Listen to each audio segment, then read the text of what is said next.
Bienvenidos a Díganos la Verdad, la entrevista con Salvador Vázquez. Hola, ¿cómo están? Qué gusto que nos acompañen. Bienvenidos a Díganos la Verdad. Un saludo para todos los que nos ven a través de la señal abierta de Canal 8, mixdemedio.com y todas nuestras redes sociales. El tema de esta noche, la situación económica y el costo de la canasta básica en El Salvador. Para hablar de ello hemos invitado al licenciado Danilo Pérez, director del Centro para la Defensa del Consumidor. Como siempre, veamos el contexto. Bienvenidos. En contexto. El tema económico tiene que ocupar la categoría de urgente dentro de las prioridades del futuro gobierno, ya que la administración Bukele recibirá un país altamente endeudado, bajo crecimiento económico, el cual no supera en estimaciones el 2.5% del déficit fiscal, problemas en la recaudación, elusión y un largo etcétera. Con este escenario montado, el principal desafío que enfrentará el futuro Poder Ejecutivo será lograr el aumento de la productividad y la inversión, sobre todo del sector privado, quienes son los generadores de trabajo. Tomando en cuenta que su relación con el gobierno saliente no fue la mejor, es aquí cuando todos los ojos estarán puestos en ver qué señales económicas positivas son enviadas en los primeros días del mandato del presidente electo Nayib Bukele. En contexto. Licenciado Danilo Pérez, bienvenido. Gracias por aceptar nuestra invitación. Muchísimas gracias, Salvador. Qué gusto estar acá en esta entrevista y agradecemos mucho el espacio. En realidad es la primera vez que estamos en este espacio y estamos con toda la mayor disposición de poder colaborar con información para el análisis y el debate. Ahora, licenciado, me gustaría brevemente que nos pusiera en contexto también la naturaleza del CDC no gubernamental, que tengo entendido es fundamental para nuestra cultura de defensa de derechos. Bueno, el CDC nació a finales de la década de los 80. Fue el que logró en los acuerdos de paz que en lo únicas cosas económicas que quedaron incorporados o los aspectos económicos incorporados en los acuerdos de paz saliera lo del reparto de tierras, el tema de protección al consumidor, que se creara una ley de protección al consumidor y que iba a haber un consejo económico que nunca funcionó, que nunca fue. Entonces diríamos que en la práctica solo dos aspectos. A partir de eso se dan los acuerdos de paz y fue difícil que en el país existiera una ley de protección al consumidor. Calderón Sol, que en ese tiempo estaba en la presidencia, pues había bastante oposición en el tema de protección al consumidor. Cualquiera diría, bueno, y viniendo de la guerra, ¿qué ha sido el tema de protección al consumidor en este tema? Pues bueno, en realidad, recordémonos que el contexto de guerra, entre otras cosas, el conflicto armado, tenía a la causa aspectos de carácter estructural y esos aspectos de carácter estructural pasaban precisamente por la situación económica, el costo de vida, qué violaciones a derechos sociales, económicos. Entonces ahí fue que el CDC logra ubicarlo en ese contexto y diríamos que se aprueba la ley de protección al consumidor. Aprobada la ley de protección al consumidor, se instaura una instancia en el Ministerio de Economía que era la DGPC, la Dirección General de Protección al Consumidor. Después pasó a llamarse DPC, Dirección de Protección al Consumidor, y allá en el año 95 que empujamos una reforma contundente con mayor fuerza porque decíamos no queremos a una instancia que dependa del Ministerio de Economía, la queremos más autónoma y ahí es donde nace la Defensoría del Consumidor en el gobierno de Saca. Y hoy por hoy el Centro para la Defensa del Consumidor, pues yo diría que estamos en la medida de lo posible presionando, haciendo más el efecto de la Contraloría, de lo que está haciendo esa instancia, pero también otras instancias articuladas al tema de protección al consumidor. Ahí está la CIGET, ahí está la Superintendencia del Sistema Financiero, ahí están los bancos, ahí está el tema de la energía eléctrica. Entonces, el tema de protección al consumidor es bastante amplio, tiene que ver con muchos temas que indiscutiblemente son importantes dentro de la vida nacional. Pero que no están reñidos con el accionar del organismo gubernamental que también vela por los derechos. Nosotros no es que estemos reñidos, pero donde vemos que hay inconsistencias o cuestiones, inmediatamente reaccionamos, elaboramos propuestas. Somos una institución que constantemente estamos elaborando propuestas, tratando de incidir ya sea en el Ejecutivo y en el Legislativo. Yo diría que esos son como los dos poderes del Estado donde más incidencia tenemos con varias carteras de gobierno. Vemos temas como el agua. Para nosotros el derecho humano al agua es fundamental, el derecho humano a la alimentación, que ahí vemos varias aristas, costo de vida, pero también alimentación adecuada, alimentación saludable, nos interesa por todo el tema de sobrepeso y obesidad, el impacto en enfermedades no transmisibles. Entonces tenemos muchísima articulación, además con actores sociales, la articulación con carteras con funcionarios y funcionarias, que sin duda alguna estaremos en esa posición también en el marco del nuevo gobierno, donde estaremos con toda la disposición, la voluntad de poder articular, de querer articular y de generar precisamente la manera de buscar cómo avanzamos a que se cambien algunas cuestiones que sí afectan a la población en general. Regresamos luego de la pausa más de Díganos la Verdad, no nos cambien.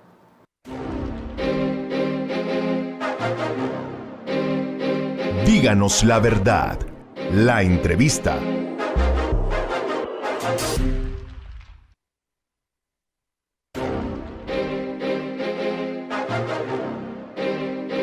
Díganos la verdad. La entrevista. Gracias por continuar en nuestra sintonía. En Díganos la Verdad preguntamos a la gente, ¿considera que los precios de la canasta básica son justos y alcanza con el salario mínimo? Y esto fue lo que nos dijeron. Lo que dice la gente. Ahorita siento yo que se ha mantenido el precio de la canasta básica. No. Pues con el sueldo mínimo no alcanza, ¿va? Uno porque es negociante, anda rebuscándose en otras cosas también, ¿verdad? No, se ha ido elevado. No alcanza. Más ahora que uno está pensionado, queda en el suelo el dinero. No alcanza ni siquiera para pagar los impuestos. Aquí solamente nuestro Dios nos da todo y eso es lo que tenemos que agradecer. Y las cosas están cada día más caras y el hombre nunca va a arreglar las cosas, porque el hombre mismo Dios lo ha hecho. Entonces, jamás. Y cada día va a ir peor la situación. Fíjese que el maíz estaba a 4 y hoy está a 5.50. O sea que está demasiado caro el maíz. El frijol a veces lo dan a 75 la libra, estaba a 50 y hoy lo están dando a 75 la libra. Parte que ya lo están dando a 80 la libra. No ajusta, porque no ajusta. Ahí uno tiene que ir limitándose a comprar lo menos posible para alimentarse, porque para estudio, para alimentación, para agua, para luz, para tantas cosas, no ajusta. Lo que dice la gente. Licenciado Pérez, lo que dice la gente no puede estar más apegado a la verdad. Es la realidad, es la realidad. Ahora, la pregunta sería, ¿cómo logramos entonces sobrevivir, subsistir, tomando en cuenta que según datos tenemos que la canasta básica alimenticia está llegando casi a los $200 en este mes, más todos los gastos que el salvadoreño promedio tiene? Mire, ¿Cómo hacemos? Yo tengo que decir acá en cámara que la canasta básica alimentaria es una herramienta que engaña para medir la pobreza. Creo que deberían de incorporarse otros factores, otros elementos para medición de pobreza. ¿Cómo cuáles? Aquí es importante que la población sepa o que sepamos distinguir lo que es la canasta básica alimentaria y lo que el Centro para la Defensa del Consumidor llama gasto familiar básico mensual. Para el CDC, el gasto básico familiar mensual, voy a enseñar una gráfica, tal vez me ayudan, por favor, o unos cuadros más que una gráfica. Esto es importante porque ahí la gente está dando la opinión. Hay una señora que en la entrevista dice no alcanza el dinero para el agua, para la energía eléctrica. El gasto en servicio en promedio anda costando $86.47. El gasto en alimentación, que es la canasta básica alimentaria, a diciembre, aunque dice noviembre ahí, pero a diciembre cerró con $200.86. Una persona que gana el salario mínimo en el sector comercio, que es de $300, le aplican un descuento de ley, que es lo de las AFP, estamos hablando de $33. Por tanto, el gasto familiar básico mensual se eleva a $320.33 y el salario es de $300. Es decir, apenas alcanza a cubrir el 93.7%. Aquí abajito está el gasto en servicio, ahí hay agua, estos son los promedios nacionales, a partir de la encuesta de hogares y propósitos múltiples, agua, electricidad, transporte, teléfono, gas, el consumimiento del gas, ya con subsidio, ¿va? El tema del impuesto municipal, que es lo que yo estaba diciendo de arriba, que hace $86.47. En el caso del sector agrícola, el gasto en servicio es el mismo, el gasto en alimentación es de $150.57, más los descuentos de ley son $27 por 22 por las reformas que se hicieron en el tema de las AFP, gasto realizado 259, salario mínimo $200, apenas le alcanza a cubrir 77%. Entonces aparece una señora ahí también diciendo, entonces, canasta básica alimentaria, también quiero aclarar eso, que me parece a mí fundamental, tal vez me ayuda la cámara. Hacemos ahí un acercamiento. Este es un comparativo de la canasta básica alimentaria, este cuadrito que ustedes ven, de todos los productos que están componiendo la canasta básica alimentaria en cada uno de los países. Aquí está Costa Rica, aquí arribita, tiene 52 productos alimenticios. Guatemala, que anda con, no logro ver porque está volteado, ahí andamos creo que con 34, Honduras anda con 28, Nicaragua anda con 23 y El Salvador con 22 productos alimenticios. Esto es la canasta básica, alimentos. Entonces, ¿por qué nosotros, por qué yo me atrevo a afirmar aquí en cámara que la canasta básica alimentaria es un engaño, es una herramienta de engaño para medir la pobreza? Porque desde la metodología de la CEPAL, cuando se incorporó la metodología de medición de la pobreza de la CEPAL, se dijo, vamos a medir la pobreza en función de una canasta básica alimentaria. El Salvador tiene 22 alimentos. Y esta canasta es un parámetro inclusive para la discusión que se tiene en el Consejo Nacional del Salario Mínimo para el incremento o no al salario mínimo. Entonces, si usted me pone solamente 22 productos alimenticios y me dice, hemos disminuido la pobreza en el país porque se incrementó el salario mínimo y me alcanza para cubrir eso, yo digo, ojo, cuidado.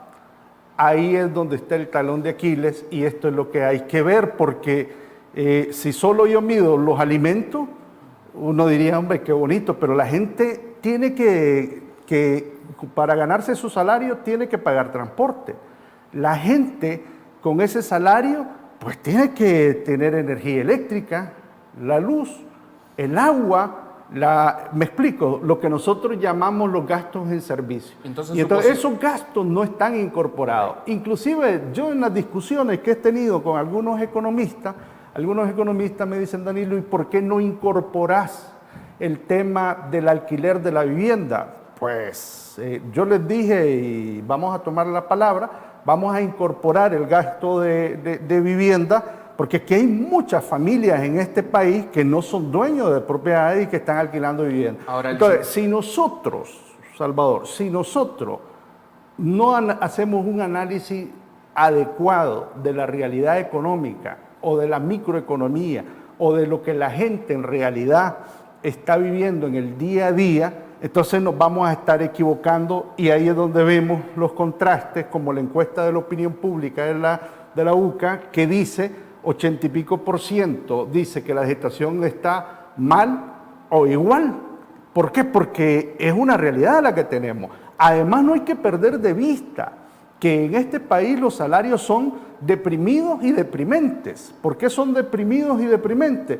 Deprimidos por razones de que hay un sector empresarial, por eso es lo que mencioné al inicio de la entrevista, donde está creciendo económicamente, aunque estemos con tasas de crecimiento bajo, pero que hay un grupo que está viviendo de maravilla, pero el otro grupo de la población no está teniendo los efectos adecuados de ese ingreso que está teniéndose a nivel nacional. Y es deprimente porque apenas de todas las actividades económicas que hay en el país, según la encuesta Hogares y Propósitos Múltiples, la mayoría de la población trabajadora gana apenas en promedio $320. Esa es la realidad de El Salvador. Licenciado, pero estamos hablando entonces que esto es una manipulación real de datos que nos dan un porcentaje de bonanza económica dramático. Me responde después de la pausa, ¿le parece? ¿Cómo no? Marcamos la siguiente pausa comercial y cuando regresemos díganos la verdad más del tema de la economía familiar, que está muy interesante. Ya regresamos.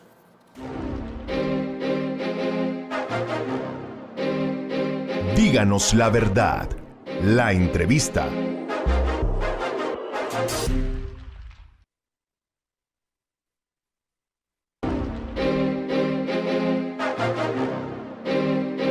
Díganos la verdad. La entrevista. Gracias por continuar en nuestra sintonía. El licenciado, antes de la pausa marcábamos en la pregunta, ¿cómo se puede sostener una economía con datos falsos, básicamente? Mire, yo no le llamaría datos falsos, porque la metodología de medición de pobreza fue establecida hace años por la CEPAL, de hecho una metodología de medición de la pobreza para toda América Latina y el Caribe. Un día se sentaron y se dijeron y se preguntaron, bueno, ¿y cómo medimos la pobreza? Y entonces en esa medición de pobreza dijeron, vamos ahora a medirla a partir del gasto promedio en los alimentos.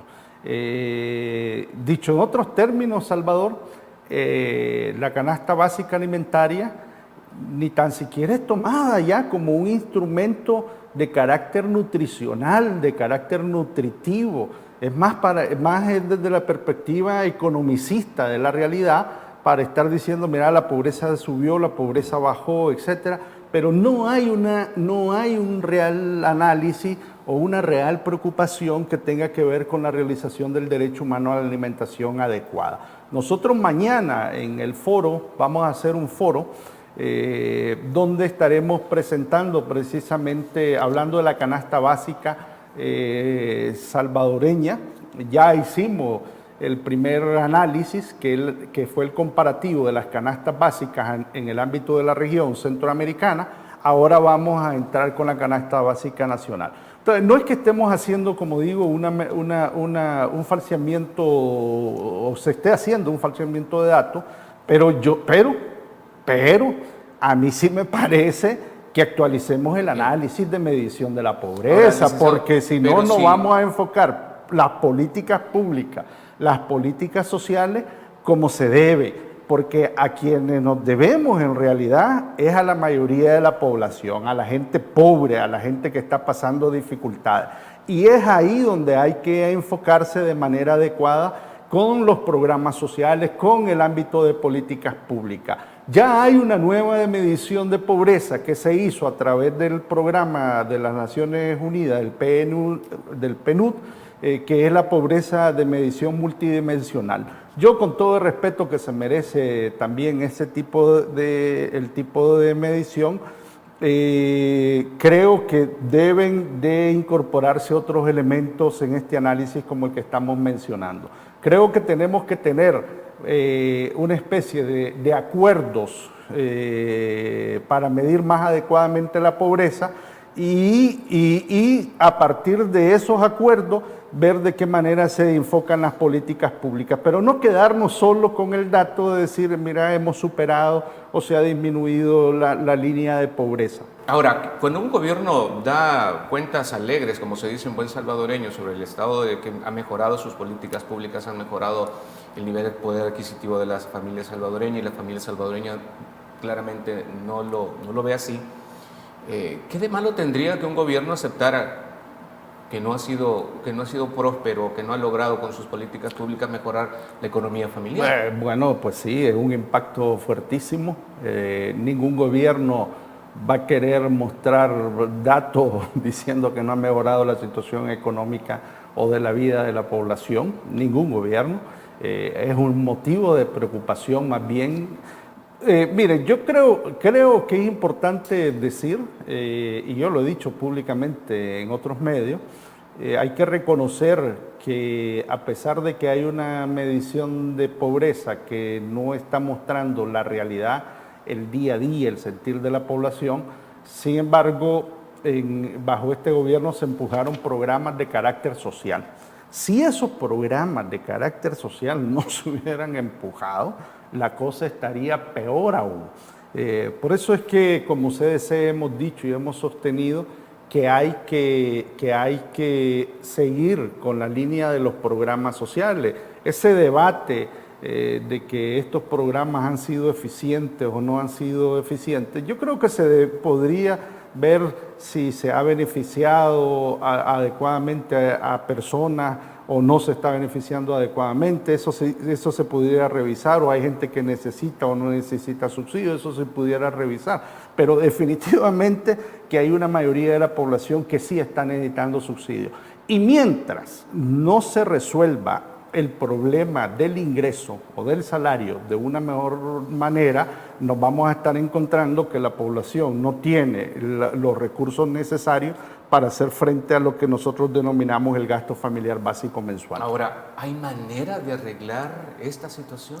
Yo creo que hay maneras. Ahora, y aquí, entonces, ¿por qué no se ha logrado hacer algo al respecto? Bueno, porque yo creo que hay maneras.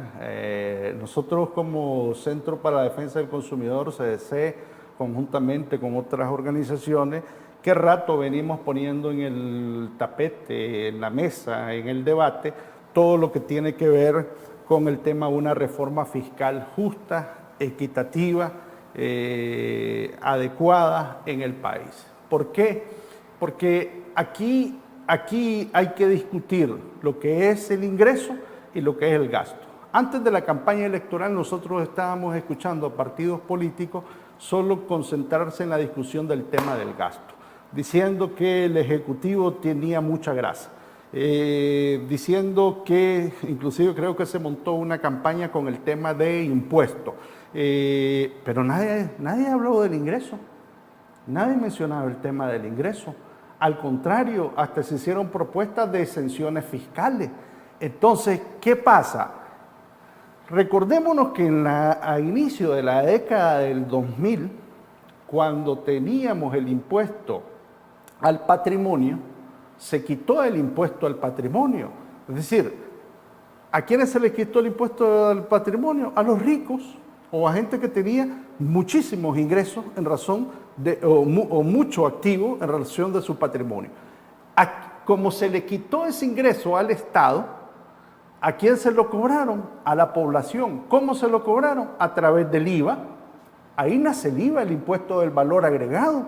Entonces, lo que se dejó de percibir como ingreso de impuesto al patrimonio, se lo trasladaron ¿a quién? La desgracia, le voy a llamar. La desgracia se lo trasladan a la población.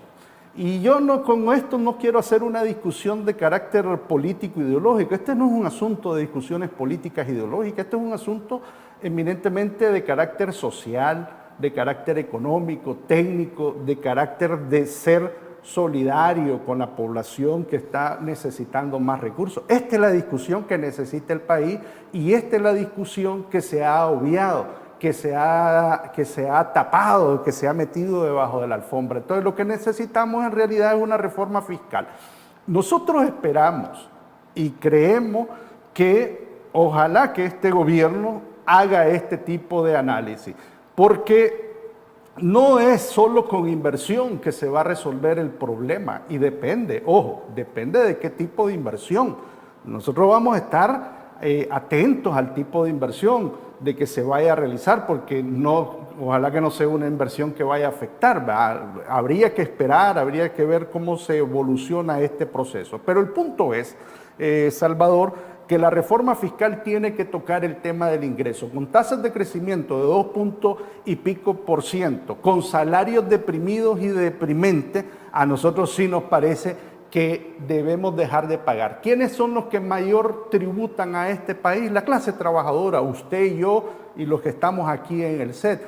¿Cuánto estamos tributando a nivel nacional del 100%? Casi el 70% de nuestro aporte de tributos van hacia el Estado. Entonces, eso no puede ser, aquí hay que ver de qué manera nos ponemos de acuerdo para una agenda de nación que en realidad pueda enfrentar el tema de la pobreza. Le lanzo una pregunta y me deja la respuesta para después de la pausa. Hablando de solidaridad, ¿qué tan solidario ha sido la empresa privada con las políticas de este gobierno que también marcan algo importante? Regresamos luego de la pausa, más de Díganos la Verdad, no nos cambien.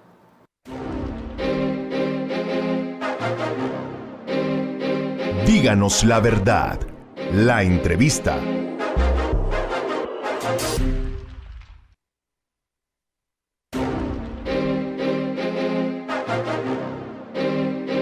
Díganos la verdad. La entrevista. Gracias por continuar en nuestra sintonía. Licenciado Pérez, antes de los comerciales le preguntaba, ¿qué tan solidaria realmente ha sido la empresa privada en apoyar las políticas de este gobierno para generar y hacer más productivo El Salvador? Esta empresa privada de este país no ha sido solidaria. Ojo, yo no estoy con una posición antiempresarial. Lo he dicho también públicamente en varios espacios. A mí me parece que es importante la empresa privada en la participación de la vida nacional. Pero esta empresa privada, particularmente en la región centroamericana, no es solidaria. Pero este asunto no es de carácter moralista, le voy a llamar, de que si es justa, que si es solidaria. Nosotros demandamos solidaridad, pero dado de que no se está presentando el aspecto moral, ético, de poder contribuir a sacar la pobreza de este país, a mí me parece que por tanto cuando tenemos desde el Estado la perspectiva de la característica legal, de enfoques de políticas públicas, y ahí todas y todos nos tenemos que adaptar, así como a usted le dicen no robe, porque si usted roba va a ir a la cárcel y está penado por la ley. Entonces, ahí es donde entra en juego el carácter de los marcos legales, de los marcos institucionales. ¿Y qué sucede en este sentido? ¿Por qué digo que no es solidaria? Mire, hablando de telefonía prepago en este país. En el país existen 9 millones de aparatos telefónicos actualmente. De esos 9 millones, 8 millones de aparatos telefónicos corresponden para uso de telefonía prepago. Es decir, de la gente que agarra sus centavitos para decir voy a poner saldo. No tiene contrato, es prepago. Y 800,000 usuarios, más o menos, son los que están haciendo uso de postpago y que tienen contrato. ¿De qué se queja la gente? ¿De qué se queja la población con el tema de la telefonía? Dicen que la señal es débil en el uso del internet, aunque le digan que usted anda 4, 5, 8 gigas, a lo mejor llega a 256 megabytes. Entonces, pero le están cobrando, como que usted está haciendo uso de 8 gigas o de 4 gigas de la nueva tecnología, etcétera. ¿De qué se queja la gente? Hay un estudio que realizó la Defensoría del Consumidor y en ese estudio la Defensoría del Consumidor dice que la gente siente que las tarifas están caras, están altas, que se preferirían cambiar de compañía. Entonces, solo estoy poniendo este tema, no es que quiera abordar el tema de las telecomunicaciones y transmisión de datos, pero con este ejemplo lo que yo quiero hacer ver es que algo está pasando en el mercado de las telecomunicaciones y yo no veo solidaridad. Al contrario, lo que yo veo es un deseo de un crecimiento, de ver cómo gano más, de cómo expolio más al consumidor y a la consumidora. Ser solidario no significa de que salgo ahí con una campañita de responsabilidad social empresarial para lavarme un poco la cara y ver si ayudo a un niño o a una niña, etcétera. No, si es que aquí de lo que estamos hablando son de millones y millones de dólares, que son millones de dólares que deberían de estar siendo invertidos. Es solidaria aquí la empresa privada con el tema de seguir metiendo más azúcar a nuestros niños y a nuestras niñas. El Salvador está con altas tasas de sobrepeso y obesidad, 34% de niños y niñas con sobrepeso y obesidad, niños de primer grado, 60 y pico % en el tema de adolescentes y altísima en la población adulta. ¿Quién está gastando el dinero? Nosotros y nosotras, porque es el Estado. Los recursos están siendo destinados para la atención de enfermedades no transmisibles, diabetes, cáncer, hipertensión, etcétera. Señala entonces que la solidaridad va más allá de la simple creación de trabajo como una fuente de ingresos y es que al final todo aquel que tiene una, ya sea pequeña, mediana o gran empresa, necesita de la mano de obra, necesita del trabajador. El argumento que se da o que se esgrime en algunas ocasiones es decir, que nosotros somos los que creamos empleo. Todo el mundo crea empleo, desde el pequeño hasta el grande crea empleo. El tema es las condiciones en que usted le está generando al trabajador y a la trabajadora para crear el empleo. Escuchando a esa persona, representante de la empresa privada, diciendo que ellos se sentían bien, el ejemplo que puse al inicio de la entrevista, que las maquilas, en el sector de maquilas se sentían bien porque están ganando bastante bien, eso es cierto, pero ¿a costa de qué? A costa de pobres mujeres. Entonces, si el Estado no se amarra el cincho, si el Estado no toma con decisión las políticas que debe de tomar, entonces aquí vamos a seguir teniendo bastantes tipos de atropello. Entonces por eso es importante establecer, a mi modo de ver, una agenda de nación. Por eso es importante que establezcamos un diálogo de carácter nacional, pero ojo, ese diálogo de carácter nacional en algún momento le va a decir a usted, mire, disculpe, pues usted si estaba ganando esta cantidad, pues va a tratar de ganar menos porque va a seguir ganando, pero va a tratar menos porque lo que le estamos pidiendo es que aporte más recursos al Estado para enfrentar la situación que tenemos de pobreza, etc. Pero, ¿qué pasa, licenciado, cuando de repente se escucha a los iluminados economistas dar las soluciones a los problemas económicos que El Salvador tiene y que son soluciones de alguna forma prácticas y el gobierno se hace de los oídos sordos? ¿Hay algún tipo de mala intención en esto? Yo no creo. A ver, ¿cuáles son los argumentos que han dado los sectores económicos empresariales de este país? Uno, que han estado criticando el tema de la tramitología. A mí me parece que si es un asunto de tramitología, también lo he dicho yo, pues que se resuelva.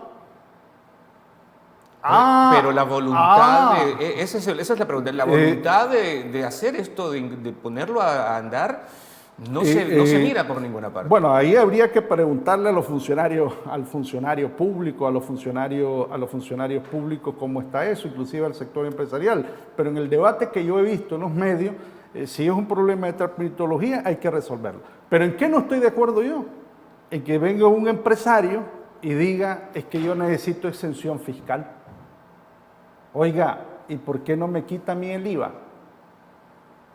¿Y por qué no me disminuye a mí la renta?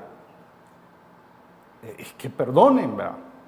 Si lo que queremos en realidad, digo, es enfrentar un problema de nación, donde sabemos que hay problema de pobreza, donde tenemos dificultades económicas, o todos en la cama o todos en el suelo, pero no puede ser que yo esté en el suelo y viendo a aquel que está feliz de la vida en la cama.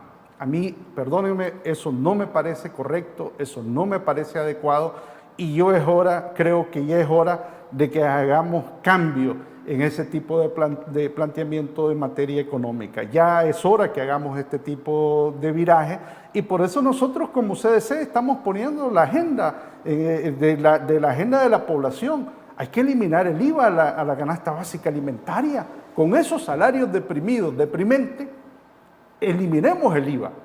Esto se lo estamos ya solicitando al Ejecutivo, al nuevo gobierno que está próximo por asumir. Estamos solicitando que se cree una tarifa especial de agua para los negocios de subsistencia. ¿Cuáles son los negocios de subsistencia?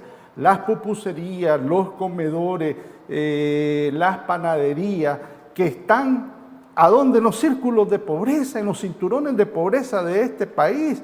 Uno agarra la tarifa de ANDA actualmente, y la tarifa de ANDA, la tarifa comercial, afecta terriblemente a los pequeños negocios de subsistencia, al sector comercial. Allá en el año 2015, cuando se hizo la reforma al pliego tarifario, también yo lo he dicho esto públicamente, en el año 2015, yo me acuerdo que llegaron dos señoras llorando al Centro para la Defensa del Consumidor, a nuestras oficinas, cuando se modificó el pliego tarifario, porque se le incrementó la tarifa. El incremento de la tarifa, para que tengamos una idea, y para los nuevos funcionarios, etcétera, el consumo de 5 metros cúbicos hasta 20 metros cúbicos, hay un incremento de tarifa entre 200 a 300%. Eso no puede ser. ¿Por qué? Porque estamos hablando precisamente de gente que está sobreviviendo, luchando en el día a día para poder enfrentar la situación económica del país. Gracias. Bien, vamos a continuar luego de la pausa comercial y nos quedará tiempo de las conclusiones. Ya regresamos a Díganos la Verdad.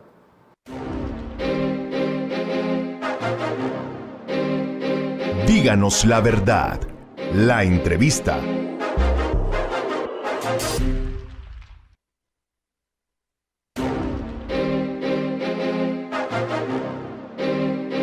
Díganos la verdad. La entrevista. Gracias por continuar en nuestra sintonía en Díganos la Verdad. Es tiempo para... Conclusiones. Licenciado, ¿qué tan debemos ser más productivos y menos consumistas para mejorar o para aportar algo a nuestra economía? Sí, tenemos que ser más productivos. Esta es una sociedad bastante consumista, precisamente por todo el tema de las remesas que tiene el país. Pero yo sí creo que para ser productivos, para mejorar nuestra productividad, tenemos que tocar cosas de carácter estructural. El tema fiscal, como el que he mencionado, la reforma fiscal es eminente. Tenemos que tocar las pensiones. Pero al tocar las pensiones vamos a tener que tocar el tema fiscal, sin duda alguna. Están concatenados, están íntimamente relacionados, íntimamente ligados. Entonces, tenemos que tocar el tema de pensiones, la discusión del sistema mixto de pensiones de este país. Yo creo que está próximo a venirse. Ahí va a estar el CDC en esta discusión. Tenemos que sostener lo del tema de los programas sociales. Otra cosa es si se está aplicando adecuada o no adecuadamente, pero lo que no vamos a negar es que la gente necesita programas sociales, además está teniendo impacto. Tenemos que ver de qué manera sacamos el IVA de los alimentos, de las medicinas, Sí, si queremos ayudar a la gente, la manera de ayudar a la gente es generarle más poder adquisitivo a su salario. Y hablando del salario, a mí me parece que se debe venir el incremento al salario mínimo. Ya vieron ustedes con las gráficas que he presentado, el análisis que he presentado, que el actual salario mínimo no alcanza. Entonces tenemos que entrar al debate y a la discusión de mejorar las condiciones del incremento al salario mínimo. El tema en materia de ser productivo pasa por normar y hacer adecuada la discusión del derecho humano al agua. ¿Por qué razón? Porque el cambio climático, el impacto que estamos teniendo es significativo. Ya estamos con el fenómeno del Niño, lo que se está discutiendo es si va a ser intenso o no va a ser intenso, pero de que ya estamos en el caso del fenómeno del Niño, ya estamos. Esa es la discusión que los expertos a nivel del área centroamericana ya hicieron. En Estados Unidos ya está puesto en el debate, etc. Entonces, el derecho humano al agua significa cuidar el agua para la producción de los alimentos. Y eso pasa, sin duda alguna, porque aprobemos una ley o se apruebe una ley general de agua que tenga el enfoque público, que no permita la participación de los privados, que se reconozca el derecho humano al agua en la Constitución de la República. Por el amor de Dios, ¿cómo es posible que a estas alturas los señores diputados y diputadas no estén reconociendo el derecho humano al agua en la Constitución de la República? Eso es negarle el derecho a la población salvadoreña y además es negarle el derecho a la alimentación adecuada. Ahora, ¿qué percepción tiene el CDC de que debería ser el gobierno que está próximo a entrar en los primeros días, marcando un verdadero rumbo económico? Bueno, a mí me parece que ahorita es fundamental conocer quiénes son los funcionarios y funcionarias que van a nombrar. Ojalá que sean funcionarios y funcionarias con capacidades técnicas, ojalá que sean funcionarios y funcionarias con ética. Creo que todo el mundo está a la expectativa de ver quiénes son los funcionarios y funcionarias que se van a nombrar. Eso va a dar la idea de entrada de tipo de gobierno que se va a tener con el actual Ejecutivo. ¿Y cuál va a ser después la lógica? Miren, ahí están los temas. Los grandes problemas que tiene la población es pobreza, es el tema de inseguridad ciudadana. ¿Cómo vamos a hacerle frente al tema de salud? ¿Cómo le vamos a hacer frente al tema de educación? Para mí, aquí hay que discutir, como digo, el tema de lo fiscal. Licenciado, me queda menos de un minuto. Dígale algo a nuestros televidentes. Miren, agradecerte, Salvador, por el espacio, en serio, muy agradecido. Y yo invito a la población salvadoreña a que conjuntamente sigamos poniendo estos temas, sigamos presionando desde las redes sociales, desde los medios de comunicación, pronunciándonos, porque solo así podemos ser escuchados, solo así podemos hacer sentir nuestros deseos, nuestros anhelos y lo que queremos por un mejor El Salvador. Licenciado Danilo Pérez, un gusto haberlo tenido con nosotros. Muchas gracias, Salvador, el gusto fue mío. Gracias a ustedes también por la sintonía y escucharon. La verdad no siempre suena como uno quisiera. Buenas noches. Esto fue Díganos la Verdad, la entrevista con Salvador Vázquez.